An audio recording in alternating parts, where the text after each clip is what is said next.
Dear students, आपसे request है video को पूरा देखेंगे। इंपॉर्टेंट वीडियो है। कई सारे बच्चे पूछ रहे थे सर हमारा बैक पेपर कब होगा। देखिए, अगर आप लोगों का थर्ड सेमेस्टर का बैक है और आप फिफ्थ सेमेस्टर में हो तो आपका पेपर है वो थर्ड सेमेस्टर वालों के साथ ही होगा। जैसे बहुत से बच्चे कह रहे थे कि सर हमारी मैथ थर्ड में बैक है, तो मैथ थर्ड का जो पेपर यहाँ पर आप देख रहे हो इसी जो मतलब थर्ड सेमेस्टर वाले हैं उनके साथ ही होगा। 7 तारीख को हो रहा है ये, ठीक है, 7 फरवरी को हो रहा है ये बैक पेपर। मैथ थर्ड का बैक पेपर है वो 7 तारीख को हो रहा है। किसके साथ? जो थर्ड सेमेस्टर के स्टूडेंट्स हैं उन्हीं के साथ होगा जिनकी मैथ थर्ड में बैक है, उनकी बात कर रहा हूं मैं यहाँ पर, ठीक है। ऐसे ही जैसे मान लीजिएगा आपकी कोई फर्स्ट सेमेस्टर की बैक है तो जो फर्स्ट सेमेस्टर वाले स्टूडेंट्स हैं उनके साथ होगा। बहुत से बच्चे थर्ड सेमेस्टर में आ गए होंगे, उनकी फर्स्ट सेमेस्टर की बैक क्लियर नहीं हुई है तो उनके साथ ये बैक पेपर होगा। ये टाइम टेबल इसी की, यही बैक का टाइम टेबल है और जो आपकी बैक है वो इसी के अनुसार होगी, ठीक है। अब इसके बारे में विस्तार से बताऊंगा, वीडियो को पूरा जरूर देखें, इंपॉर्टेंट है। अब देखो, बैक पेपर का टाइम टेबल के अनुसार मैं आपको बताऊंगा बैक पेपर का रूल्स क्या होता है। देखो, अगर आपका ओड सेमेस्टर का बैक है तो वो उसको आप इवन में भी दे सकते हो और ओड में भी।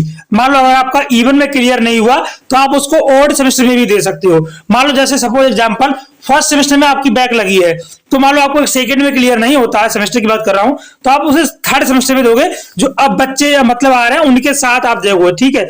अब जैसे मान लो आप अगर थर्ड सेमेस्टर के स्टूडेंट्स हो, आपकी बैक लगी हुई है थर्ड सेमेस्टर में, आप फिफ्थ सेमेस्टर में पढ़ रहे हो, तो आपका जो पेपर है बच्चों वो फिफ्थ सेमेस्टर के वाले बच्चों के यानी कि साथ होगा, ठीक है। यानी कि थर्ड सेमेस्टर में बैक लग गई है तो उसका पेपर मान लो आपको फोर्थ में क्लियर नहीं हो पाया तो आप फिफ्थ सेमेस्टर के साथ दोगे, ठीक है। ये मैं आपको क्लियर बता देता हूँ, थर्ड सेमेस्टर का बैक आप फिफ्थ सेमेस्टर में दोगे, है ना। जो बच्चे देंगे फिफ्थ सेमेस्टर वाले उनके साथ आप दोगे बैक पेपर। ये चीजें हैं, ठीक है। अब यहाँ पर देखो, अब फिफ्थ सेमेस्टर में बैक लगी है आप लोगों की, तो आप मान लो फिफ्थ में बैक लग गई तो आपका बैक पेपर 6 में होगा और 6 में मतलब क्लियर नहीं हुआ तो 6 में क्लियर नहीं होता है तो अब मान लो अगर आप तो स्पेशल बैक में बहुत चीज चली जाती है।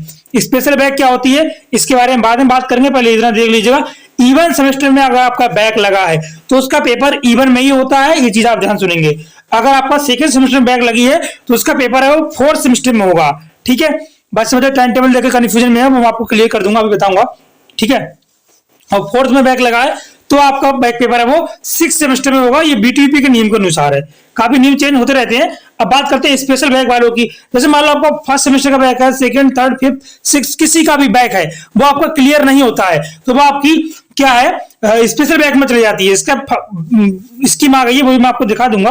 और डी फार्मा की बात करें तो फर्स्ट ईयर का अगर आपका बैक है तो सेकंड ईयर में होगा और सेकंड ईयर का है तो स्पेशल बैक पेपर का एग्जाम होता है और इसका ऑफिशियल नोटिस जब आएगा तो मैं आपको बताऊंगा। लेकिन इतना आप कंफर्म मान लीजिएगा कि जो आपका बैक पेपर है ना, इसका जो फॉर्म भरा जाता है एग्जामिनेशन फॉर्म भरे जाएंगे उसी के साथ ये भरा जाएगा।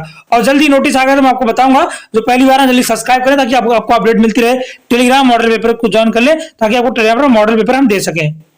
अब देखो, मैं बता दूं आपको स्पेशल बैक वालों के लिए, जिन बच्चों का स्पेशल बैक लगा है तो बच्चे इनको देखें कनिक मैथ 2 है तो वो आपके लिए नहीं है। ये जिन बच्चों का मैथ 2 में स्पेशल बैक है उन लोगों के लिए है ये, ठीक है। जैसे कोई कह रहे हैं हमारे इंजीनियरिंग ड्राइंग में स्पेशल बैक है तो जी स्पेशल बैक वालों का टाइम टेबल है और बैक का अलग से टाइम टेबल नहीं आता है। जो मेन टाइम टेबल है उसी के अनुसार बैक पेपर होते हैं। तो आपने देख लिया, सारे डाउट मैंने क्लियर कर दिए हैं, ठीक है। तो बैक पेपर का टाइम टेबल अलग से नहीं आता है, जो आपका मेन टाइम टेबल है उसी के अनुसार फर्स्ट सेमेस्टर वालों के साथ आप पेपर दोगे अगर आप थर्ड सेमेस्टर में हो तो, ठीक है। अगर आप फिफ्थ सेमेस्टर में हो और आपकी थर्ड में बैक लगी हुई है तो आप थर्ड सेमेस्टर वालों के साथ पेपर दोगे। ये नियम होता है बैक का और जो टाइम टेबल है वो इसी के अनुसार बैक होगा। जैसे मान लो मैथमेटिक्स फर्स्ट में आपकी बैक है और पहुंच गए हो मतलब थर्ड सेमेस्टर में तो जो इसी के अनुसार होगा 25 को है तो 25 को आप देने जाओगे फर्स्ट वाली जिसकी मैथ में बैक है उसके अनुसार, मैथ फर्स्ट में बैक है उनके अनुसार। तो ये चीज है ऐसी, मान लो मैथ थर्ड में जिसकी बैक है तो वो 7 तारीख को जाएगा पेपर देने, है ना।